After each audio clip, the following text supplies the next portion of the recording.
biti daleko. Odvedi ovo dvoje u lansirnu stanicu. Pazite na rakete, konačno smo spremni.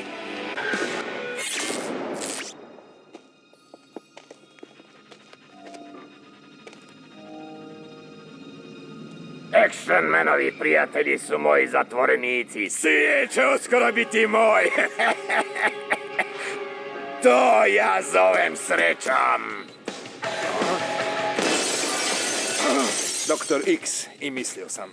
Nisam očekivao da ću te opet vidjeti. Drukčiji, ali još uvijek isti, bolesni, poremećeni X kao i uvijek. Sad si gotov.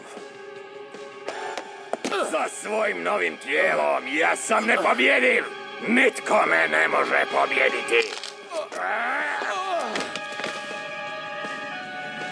Sa svojim bacačem plamena pretvorit ću te u pepeo. Baš kao i tvoje drage prijatelje. Ne računaj na to. Morat ćeš biti brži od toga, Metalni.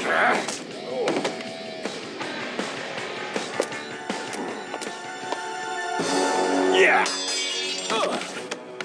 Prije si mi uvijek kvario planove, ali više ne! Čuješ me? Više ne!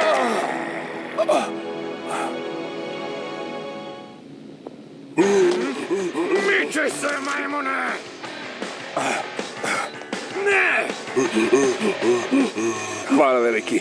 Drago mi je što si ostao. A možda da ti sad pokušaš sastaviti doktora X-a? Dosta.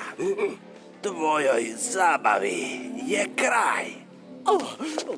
Tko si ti? Pa, dozvoli mi da ti se predstavim. Zovu me... No Face. Ili ponekad... Action Man. Što je? Što buljiš? U šoku si od onog što vidiš.